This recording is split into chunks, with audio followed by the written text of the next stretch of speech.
ونستغفره ونعوذ بالله من شرور أنفسنا وسيئات أعمالنا من يهده الله فلا مضل له ومن يضلل فلا هادي له أشهد أن لا إله إلا الله وحده لا شريك له وأشهد أن محمدا عبده ورسوله قال الله سبحانه وتعالى يا أيها الذين آمنوا اتقوا الله حق تقاته ولا تموتن إلا وأنتم مسلمون يا أيها الناس اتقوا ربكم الذي خلقكم من نفس واحدة وخلق منها زوجها وبث منهما رجالا كثيرا ونساء واتقوا الله الذي تساءلون به والأرحام إن الله كان عليكم رقيبا يا أيها الذين آمنوا اتقوا الله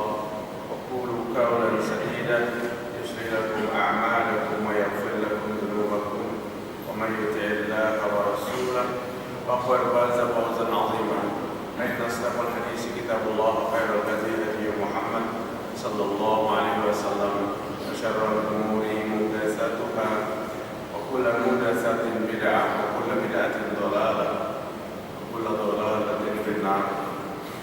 Alhamdulillah, kita bersyukur kepada Allah Subhanahu wa taala pada pagi hari ini, hari Ahad, tanggal 28 Rabiul Akhir 1437 Hijriah. Kita sehat walafiat. Kita dapat kembali berkumpul di Masjid Hasanuddin Majid ini untuk sama-sama mengikuti ibadah besar salat subuh berjamaah, salat subuh yang indah, salat subuh yang kita rasakan kenikmatannya dalam melaksanakan, dan ibadah yang nikmat itu adalah satu hidayah dari Allah Ta'ala. Ibadah yang dirasakan nikmat itu adalah satu petunjuk yang perlu kita syukuri kepada Allah Subhanahu wa Ta'ala.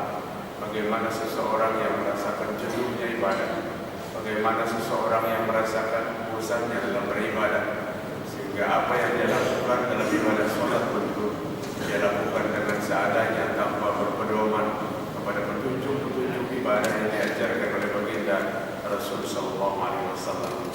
Bapak-bapak, ibu jamaah salat subuh rahimakumullah, pada 2 kali kajian sebelumnya, subuh Jumat kemarin di Masjid Al-Jihad dan malam Sabtu di Masjid An-Nur, kita masih berbicara tentang kerasnya hati. Begitu besar keras hati kita, keras sekali hati manusia, sampai saking kerasnya Allah saja dilawan. Allah yang menghidupkannya, Allah yang menjamin kehidupan, Allah yang memberikan fasilitas dalam hidup. Oksigen 24 jam gratis setiap hari. Fasilitas hidup kita dapatkan begitu nyaman dan indah, tapi saking kerasnya hatinya dilawannya Allah Ta'ala. Bagaimana melawan Allah? Yang Allah perintahkan dia tinggalkan, yang Allah larang dia kerjakan tanpa ada rasa malu kepada Allah Subhanahu wa Ta'ala. Salah seorang sahabat datang kepada Rasul sallallahu alaihi wasallam mengadukan tentang kerasnya hati. Ya Rasul, keras sekali hati saya, keras sekali. Rupanya urusan hati ini mulai bahaya. Orang minta keras supaya jangan keras hati, jangan supaya hati itu tarang. Kalau ini istilahnya penerang hati. Mendatangi tuan guru, mendatangi ulama, tuan guru bariakan bangun ini supaya hati itu tarang. Kalau dulu Rasul memberikannya dengan tip-tip, dengan amalan-amalan yang dia harus kerjakan, sekarang memberinya dalam baju sebotol, kemudian di dalam baju itu ditulis ayat-ayat Al-Quran, dijulurkan ke dalam baju botol kepada yang menerima. Jangan diminum dulu, resepkan ini tulisannya. Akhirnya seminggu setelah itu airnya biru, air yang putih jadi biru karena tintanya banyak meresap. Pas begitu diminum, menceret yang minumnya. Salah dalam memberikan. Sahabat, ya Rasul, hati saya keras luar biasa. Apa kata Nabi?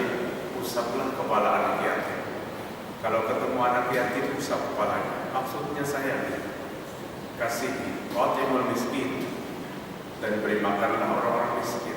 Ada dua tip yang Nabi ajarkan untuk hati yang keras. Judulnya supaya hati jangan keras itu berbagi. Karena harta yang kita miliki, emas perak yang banyak yang tidak diberikan kepada haknya. Ustaz kita ini membaca pada rakaat yang kedua, emas-emas itu akan dipanaskan dan akan ditempelkan ke sekujur tubuh pemiliknya. Panas emas yang dipanaskan ditempelkan kepada orang-orang yang memilikinya. Pada saat itu dia tidak keluarkan zakatnya. Fazuku, rasakan. Ada makanaztu. Ini dulu yang kamu simpan. Bapak hadirin rahimakumullah. Tip yang kedua, Rasul pernah ajarkan kalau hati yang keras itu rezeki ke kubur. Sering-sering ziarah, mendatangi kuburan supaya hati jadi lembut. Turikul qalba wa tudmi'ul aina wa tudzakirul akhirah. Melembutkan hati yang keras, menderaikan air mata yang beku. Kadang mau mengalir air mata ini, dosa sebesar apapun, kesalahan sebanyak apapun tidak pernah bisa menangis. Padahal tangisan yang terjadi pada saat takut akan dahsyatnya siksa Allah, itu tangisan yang sangat tinggi nilainya di sisi Allah Ta'ala. Allah tidak akan masukkan ke neraka. Rajulun baka min khasyatillah, seorang laki-laki yang menangis karena takut kepada Allah Subhanahu wa Ta'ala. Artinya air mata yang manfaatnya luar biasa. Hari ini yang kita tangiskan adalah urusan materi, urusan yang menurut Nabi Ibrahim, wa ma tamamtu bima takaffalallahu li. Aku tidak pernah sedih dengan sesuatu yang Allah jamin untuk. Hari ini yang sudah dijamin Allah itu yang membuat kita menangis. Yang sudah dijamin Allah itu yang membuat kita stres. Yang sudah dijamin Allah itu yang membuat kita bingung. Tapi sesuatu yang tidak Allah jamin, kita tidak pernah bingung. Kita tidak pernah berpikir keras dengan sesuatu yang sudah dijamin Allah. Aku, kata Nabi Ibrahim, tidak pernah bingung dengan sesuatu yang Allah jamin. Apa yang Allah jamin kepada kita? Wa ma min dabbatin fil ardi illa 'ala Allahi rizquha. Bagi yang melata di muka bumi ini, maka Allah telah jamin rezekinya. Urusan rezeki itu urusan jaminan Allah. Seseorang dimatikan karena memang rezekinya sudah habis. Pada saat rezekinya masih ada, orang itu tidak dimatikan oleh Allah Subhanahu wa Ta'ala. Dia selesaikan rezekinya sekalipun tinggal seteguk air. Jadi kata Nabi Ibrahim, aku tidak pernah bersedih dalam urusan rezeki. Tapi kesedihan kita hari ini rezeki. Stres kita karena rezeki. Bingung kita karena rezeki. Galau kita karena rezeki. Sesuatu yang tidak Allah jamin tidak pernah kita pikir keras. Apa yang Allah tidak jamin, Allah belum tentukan kita sebagai penghuni neraka atau penghuni surga. Melihat bagaimana perilaku kita di dunia ini. Rasul mengatakan untuk melembutkan hati yang keras yang sering melawan Allah Ta'ala itu, bawa ke kuburan. Jangan ke kuburan mencari barokah. Karena Nabi tidak ada katakan bahwa di kuburan itu tempat barokah. Barokah maksudnya. Dalam bahasa Arab tabarruk, orang datang ke kubur tabarruk, mencari barokah. Tidak ada satu ayat pun, tidak ada satu hadis pun yang mengatakan bahwa kubur tempat barokah. Bahkan Rasul Sallallahu Alaihi Wasallam mengatakan kalau ziarah kubur tujuannya hanya 3. Turikul qalba wa tudmi'ul aina wa tudzakirul akhirah. Lembutkan hati yang keras, keluarkan air mata yang beku yang tidak mau menangis, banyak dosa dan kesalahan. Ingatkan kepada negeri akhirat. Itu tujuan kita ke kubur. Itu tujuan kita menziarahi. Pada pagi hari ini kita melanjutkan kajian kita kemarin di Al-Jihad. Ada beberapa tip-tip yang Rasul ajarkan, Allah ajarkan kepada kita agar hati kita tidak keras. Hati kita mau takut kepada Allah Ta'ala. Hati kita tunduk kepada Allah. Orang yang hati yang tunduk memiliki hati yang lembut. Tapi hati yang sombong, hati yang tidak mau tunduk kepada Allah, dia memiliki hati yang keras. Bahkan Allah mencontohkan dalam Al-Quran, lebih keras daripada batu. Awasatu qasyah, lebih keras daripada batu. Sambungan kajian sebelumnya, di antaranya untuk melembutkan hati agar hati kita tunduk dan taat kepada Allah, mau mengambil pelajaran kepada kehancuran orang kafir masa lalu. Allah menceritakan banyak tentang dahsyatnya Allah menghancurkan orang-orang kafir, orang-orang yang durhaka kepada Allah Subhanahu wa taala, orang-orang yang sombong kepada Allah, diakhiri dengan kehancuran yang habis-habisan. Maka Al-Quran yang kita baca itu bagus untuk kita renungi.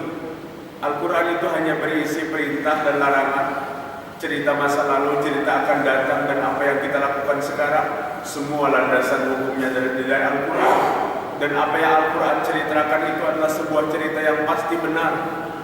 Wa tammat kalimatu rabbika sidqan wa 'adlan la mubaddila li kalimati wa huwas samiul 'alim.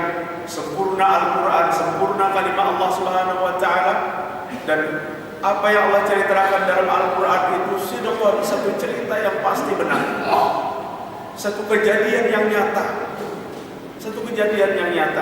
wa 'adlan, dan keadilan hukum Al-Quran itu. Hukum yang Allah tetapkan adalah hukum Al-Quran, dan itu hukum yang teradil. Orang yang mencoba meninggalkan hukum-hukum Allah dalam Al-Quran, menggantikan dengan hukum-hukum yang diproduksi oleh pemikiran manusia yang sangat kotor ini adalah bahagian daripada kekerasan hati manusia. Dia tidak yakin kepada Allah Subhanahu wa taala, dia abaikan apa yang dituntun oleh Allah Subhanahu wa taala. Salah satu tipnya, baca, renungkan dahsyatnya Allah menghancurkan orang-orang yang durhaka kepada Allah taala. Banyak sekali cerita-cerita orang yang durhaka.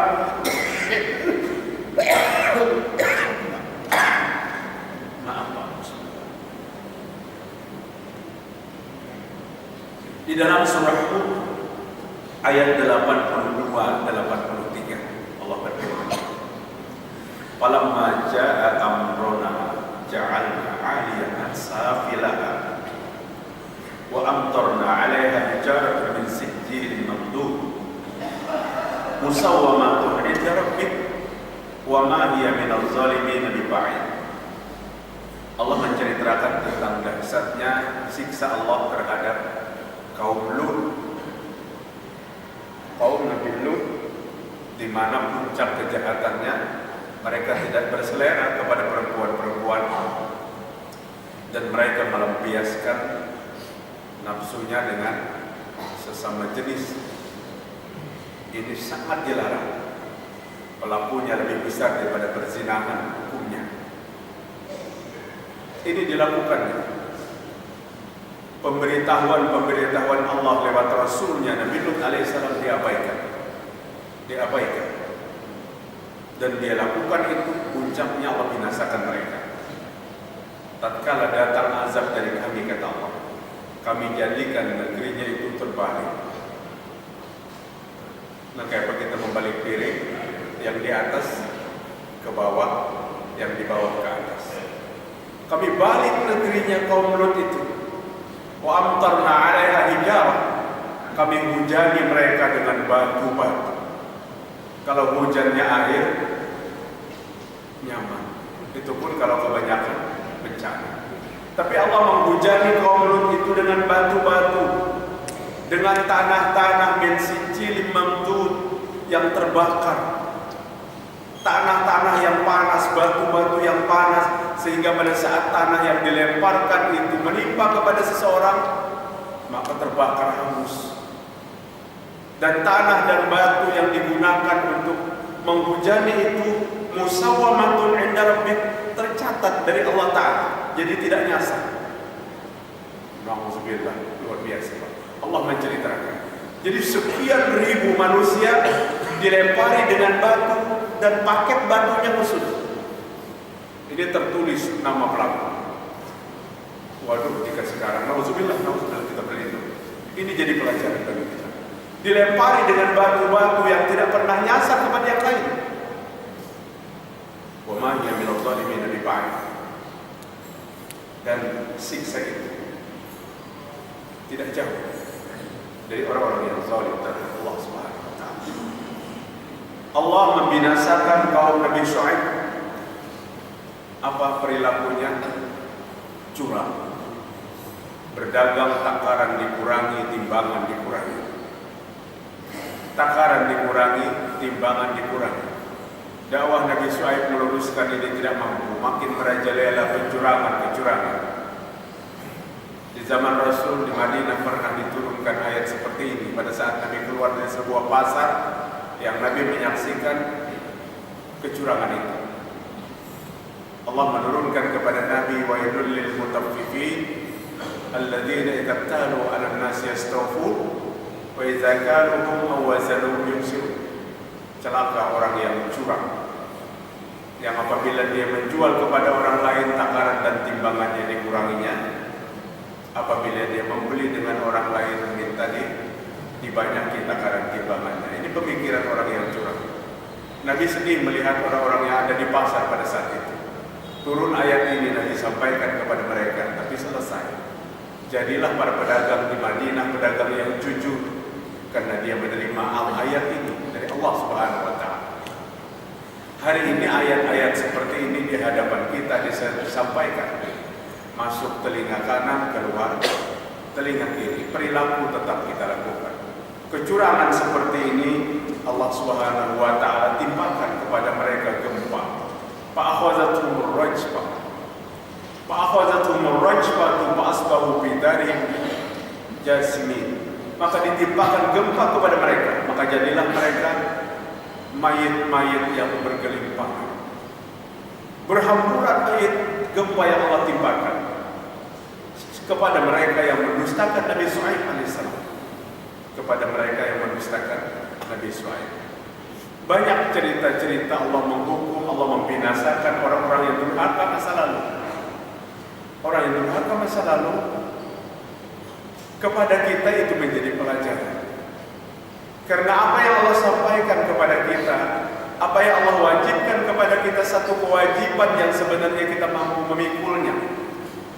Allah tidak pernah memberatkan sesuatu yang tidak kita pikul, yang tidak kita mampu. Allah menyampaikan satu perintah, itu pasti kita mampu. Jika kita tidak melaksanakannya, itu karena kelalaian, itu karena hawa nafsu kita, itu karena keangkuhan. Apa yang Allah sampaikan di dalam Al-Quran, surah Al-Baqarah, surah ayat yang terakhir, ayat 286. Nabi mensunahkan sebelum tidur 286, 285, 286 dibaca. Dua ayat terakhir dari surah Al-Baqarah dibaca tiap malam sebelum tidur. Amanar Rasul bima unzila ilaihi min rabbih wal mu'minun kullun amana billahi wa malaikatihi wa kutubihi wa rusulihi la nufarriqu baina ahadin min rusulihi wa qalu sami'na wa ata'na ghufranaka rabbana wa lakal masir la yukallifu Allahu nafsan illa wus'aha. Ayat yang berikutnya, dua ayat terakhir yang akan kita angkat. Ayat yang terakhir Al-Baqarah, Allah tidak membebani sesuatu kepada manusia yang dia tidak mampu memikulnya. Setiap yang Allah perintahkan mampu seseorang itu memikulnya. Laha ma kasabat wa 'alaiha maktasabat. Ia mendapatkan pahala apa yang dia kerjakan. Jangan berharap transfer kiriman pahala orang itu. Dia akan mendapatkan pahala apa yang dia kerjakan, wa 'alaiha maktasabat, dan dia akan mendapatkan siksa dari apa yang dia perbuat selama di dunia ini, kata Allah Subhanahu wa Ta'ala. Rabbana la tu'akhidna in nasina aw akhtana. Allah mengajarkan berdoa kepada kita seperti ini. Rabbana, hai Tuhan kami, jangan Engkau hukum kepada kami sesuatu yang kami lupa. Ya Allah, jangan Engkau hukum kepada kami sesuatu yang kami melakukan kesalahan. Rabbana wa la tahmil 'alaina isran kama hamaltahu 'alal ladzina min qablina. Ya Tuhan kami, jangan Engkau bebankan kepada kami sesuatu yang sangat berat, sebagaimana Engkau bebankan kepada orang-orang sebelum kami. Rabbana wa la tuhammilna ma la taqata lana bih. Ya Allah, janganlah Engkau pikulkan yang tidak sanggup kami memikulnya. Wa'fu anna, maafkan kami ya Allah. Waghfir lana, ampuni dosa kami ya Allah. Warhamna, beri rahmat kami ya Allah. Anta maulana, Engkau Tuhan kami, Engkau penolong kami. Anta maulana, hati-hati kalimat maulana jangan dinisbahkan kepada makhluk.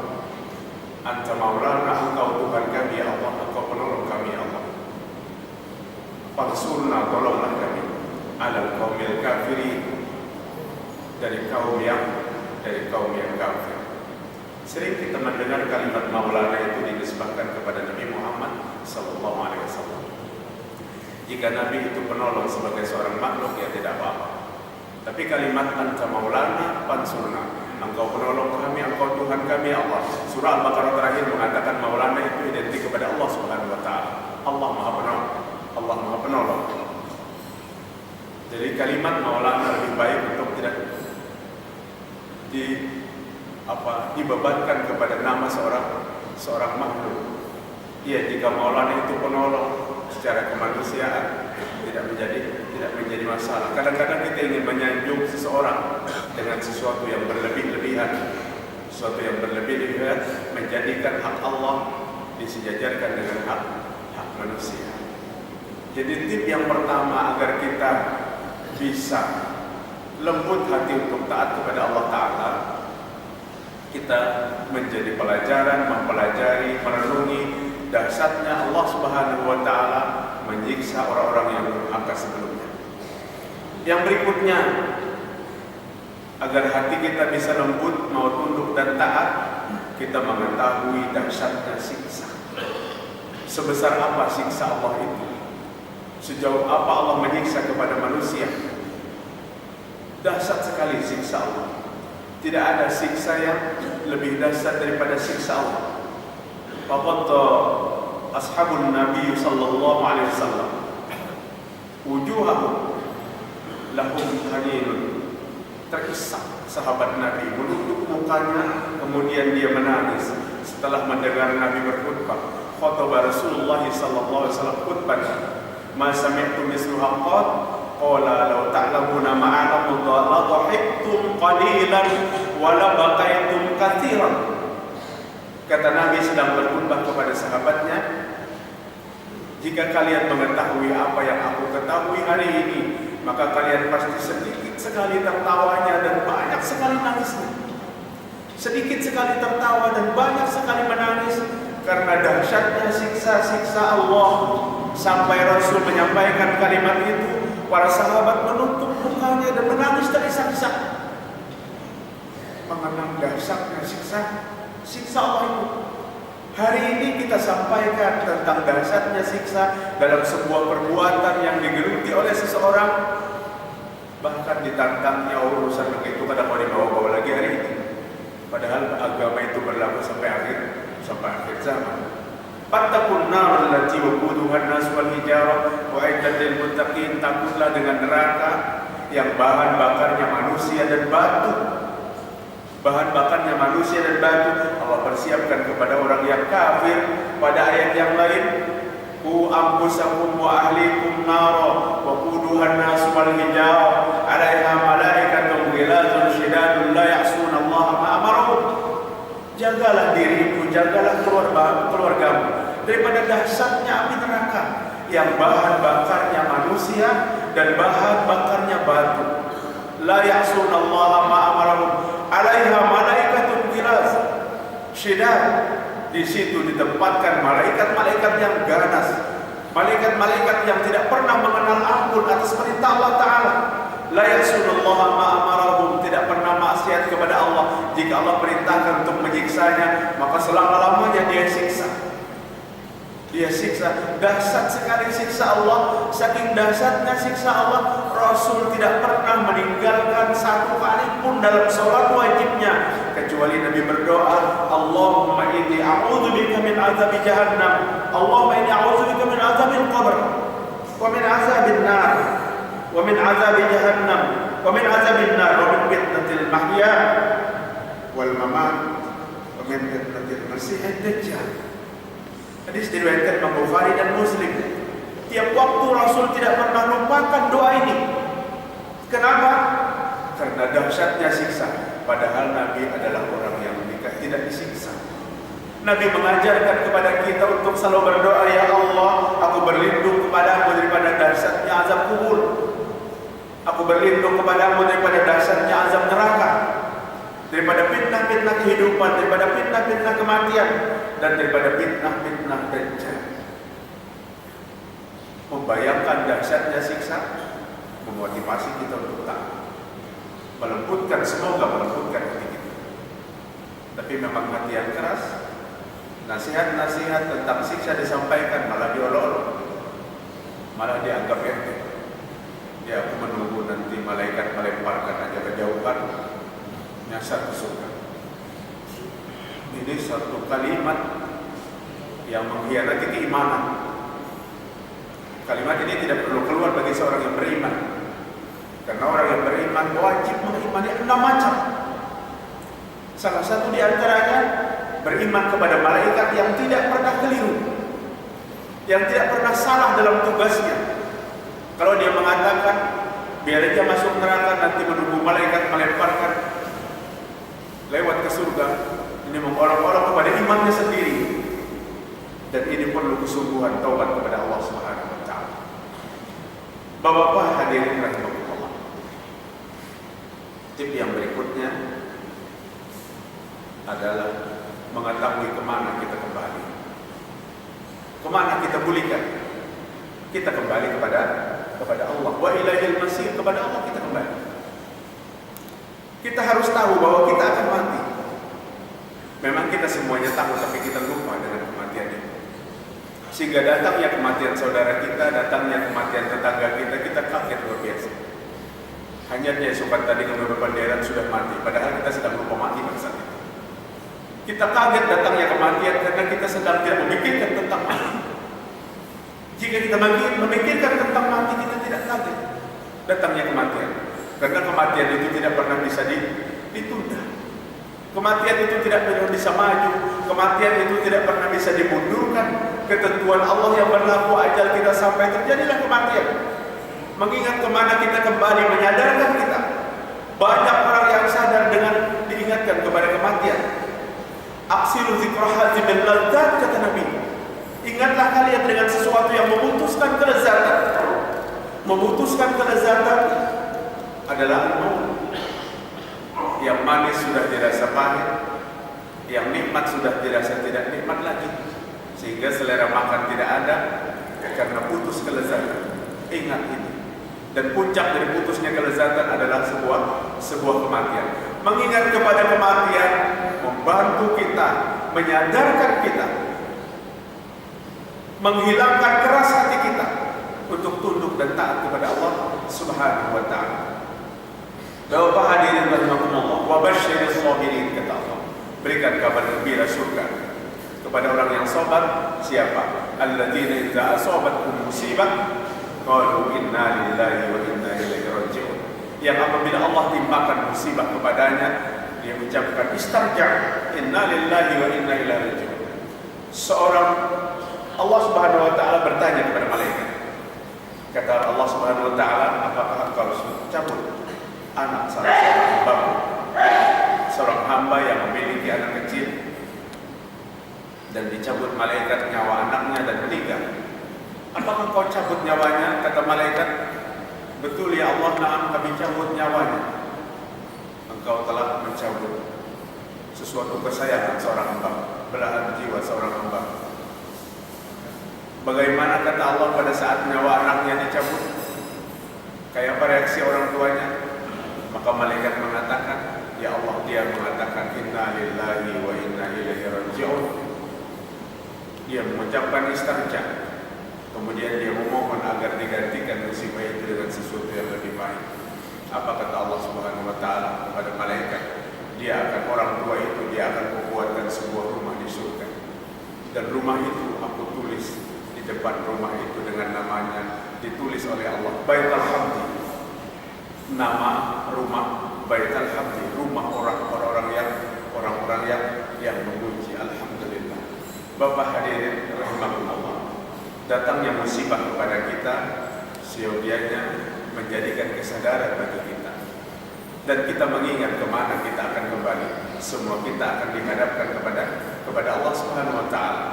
Jibril alaihissalam menyampaikan sesuatu kepada Nabi Muhammad SAW, sesuatu pesan kepada Nabi yang sangat menyadarkan bagi kita. Isma syi'ta fa innaka mayyit, wa ahbib ma syi'ta fa innaka mufariq, wa amal ma syi'ta fa innaka majziyun bih. Hidup olehmu sebolehmu, sesungguhnya kamu akan Cintai siapa saja yang ingin kamu cintai, sesungguhnya kamu akan berpisah dengan apa yang kamu cintai. Berbuat sebolehmu, tapi kamu akan dibalas dengan semua perbuatan. Bagus, ini kita renungkan sebuah nasihat Jibril kepada Nabi Muhammad SAW yang tentu sampai kepada kita tentang peringatan di ujung daripada kehidupan telah terjadi kematian. Orang-orang dahulu tidak ada yang tidak mati, semua dimatikan oleh Allah Subhanahu wa taala. Mengingat kemana kita kembali, lebih menyadarkan kita untuk taat untuk kepada Allah Subhanahu wa taala dan akan melembutkan hati-hati kita.